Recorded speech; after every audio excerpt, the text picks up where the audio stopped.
The Berlin Security Conference taking place in the German capital focuses primarily on discussions pertaining to European defense and deterrence.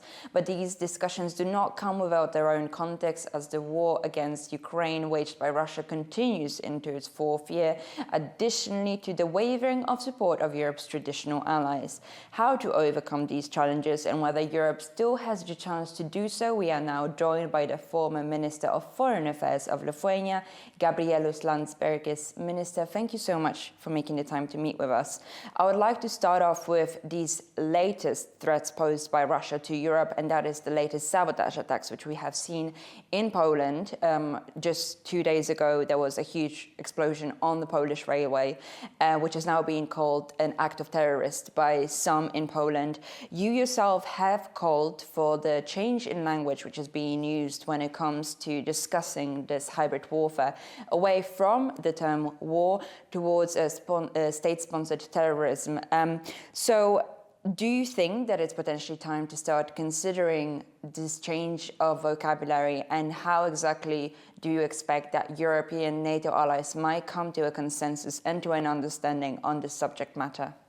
Well, I mean, the events in Poland clearly show that Russia is getting more, braver. Probably due to the fact that our deterrence is failing. That means that we did not find a way how to make sure that they would be worried about the next attack on our territory, or incursion, or operation, whatever.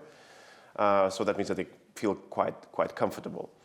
When we're talking about the hybrid war, you're absolutely right that I was a bit critical about the usage of the term, because it really, there is no way how to apply measures either from NATO or even in nationally. It's also quite difficult to find a way how to react, right? So if hybrid means that it's a connection of a war and not war, then an answer probably is also a connection of doing something and doing nothing, and most likely we are not doing really anything.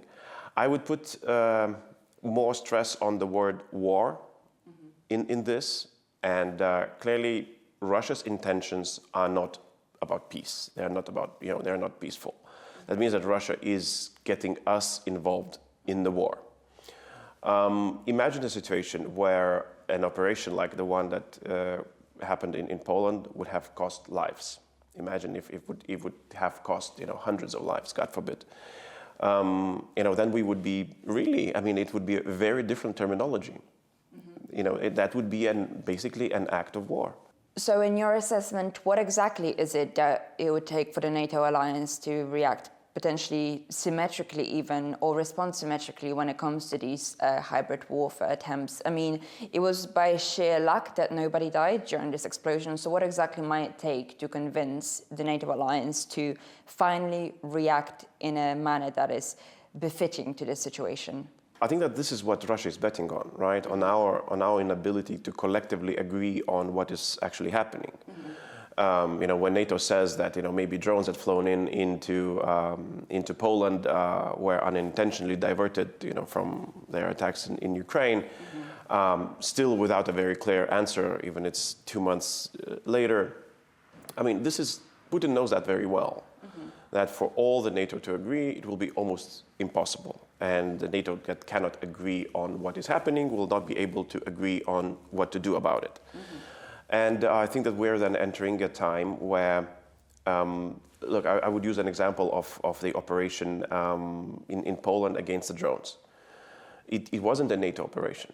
NATO countries were involved, but it was Poland-led group of countries who tried to, secure Polish skies. Right, so you had Sweden, you had Italy, you had Netherlands, and all participating in this sort of operation. So I think that we should be, at least in our minds, we need to start looking at the option where we would have to assemble a coalition of the willing that would be able to call it for what it is and call for action. Because it's becoming more and more dangerous if we're unable to do that. So I'm suggesting that as an exercise, parallel to NATO. Of course, we need to try to convince our partners in NATO. Obviously, that is, we're all members of the alliance. But look, I mean, the countries in the northern eastern part of Europe are mostly affected, are the most affected by these Russian operations. We most of the time we do agree on what we see, and I think we would be close to agreeing on what needs to be done about it. I would like to stay on the issue of US commitment to Europe. I mean, over the last couple of months, especially under the current administration, we've seen examples of the potential wavering of this commitment. It was just recently that the US withdrew some of its troops from Romania, for example. At the same time, Europe has done everything that the US has requested when it comes to defense. They've bolstered, we have bolstered our defense spending significantly. So we have shown ourselves to be this model ally, a term that is oftentimes used by US officials in reference to Poland. So do you think that, considering that Europe has met the requirements posed by the US when it comes to collective defense and deterrence, and is trying to do its best to do that, that we could actually potentially hope that the US would also come to Europe's defenses when push comes to shove? Well, that's a very tough question. I base my belief on the fact that the United States are shifting. And the shift has not started with the current administration. It's been long ongoing. Just now it has been fast forwarded. My belief is that we need to start preparing, at least for the a good bit of time, to fend off and to try to fight off Russia's threat and deter Russia on our own. With that sort of mindset, I know that it's kind of difficult to admit that to yourself, but that would actually then tell us what we need to do. Then it's a very different outlook to the timeframes that we have. We like to say, well, we need 7 to 10 years to get ready. But I mean, I think that deterrence is, we wouldn't have a big part of our conversation if a deterrent would work, right? If Putin would know that if you do something in Poland, the answer would come not necessarily just from Warsaw, but it would come from Washington as well. This is the way that Americans would really show that this is NATO territory. It's, you cannot do anything, not 1 inch, no matter hybrid or not hybrid. It's no longer there, and he knows, and that is why he's testing. So I think that, going forward, he might think that deterrence is no longer working also for a conventional incursion into European or NATO territory.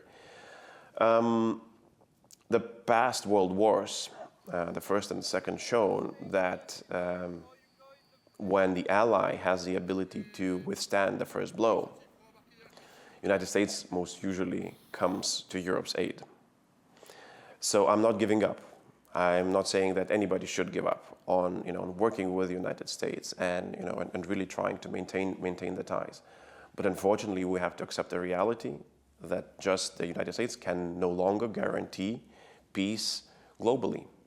And most likely their main interest is guaranteeing, stability or unchanged status quo in the Indo-Pacific rather than in Europe. And I mean, we've seen that transpire when it comes to Ukraine, for example. I would like to ask you the same question that I've yesterday asked the former Prime Minister of Ukraine. Considering the frontline situation that has rapidly deteriorated over the last couple of months, considering the ongoing blackout, this sense of general malaise and the growing potentially distrust towards President Zelensky's administration, do you still think that Ukraine is in a position, both socially and militarily, to win this war on a battlefield? Or, considering that this has now become a war of attrition, it's more a case of complete, economic and diplomatic exhaustion of Moscow in order to kind of ensure that Ukraine is in a winning position? We've always had the tools to do it. We just were hoping for a miracle.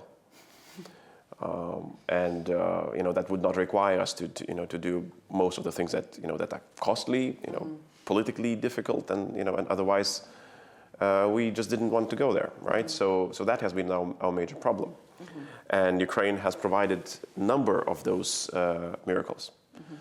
Just take into account what happened during the last couple of months with the long-range strikes within Russian territory. Imagine that happening times 100. Imagine every single Russian factory burning day in, day out, where Russian economy would actually plummet without any ability to produce any meaningful output because the rockets would be raining on them. The situation would change. And I've always believed that with this sort of pressure from Ukraine militarily, Putin would have to come to some sort of terms. If Europe would have developed throughout those 4 years the ability and capability similar to Ukraine's, not just supporting Ukraine, but actually building up our own capabilities in the way that Ukraine did, that would work as a deterrent. So Russia knows then, we're unable to beat Ukraine. We're getting blasted almost every day. And imagine trying enter, Estonia, and you would have all the, drones flying your way, even more fiercely. That would have painted a very different picture than we have now. Unfortunately, we did not do that. Whether Ukraine is able to maintain the miracle, I'm not sure. Look, the war is been in Ukraine almost as long, at least this phase of the war has been as long as the First World War. So imagine what it does to people, to society. Right. And one way that Europe could support this miracle is this 140 billion loan that is currently mooling. Obviously, we know that there are some voices skeptical within the EU against using Russia's frozen assets to sponsor this loan, particularly when it comes to, the potential risk related to the foreign capital flight from Brussels. How would you, convince European allies who are currently skeptical of this initiative that it is of imperative importance and that actually this is the concrete support that Ukraine needs right now? Yeah, there's an additional element in this, right? So Europe has been trying to squeeze itself somehow to the negotiating table that is being set by President Donald Trump, and was quite disappointed that so many things are happening without European acceptance, knowledge even. Now there was a new plan of 28 points has been in development. Again without any European involvement. Imagine this sort of money. That Europe would say, well, we are going to give Ukraine everything that it needs for it to be able to defend itself and to push Russia back. Clearly, then it would be Europe who would be setting the table. You wouldn't be able, from American perspective, to have any meaningful negotiations with Moscow if Europeans are financing Ukraine, at that level. So it's clearly it's our own doing.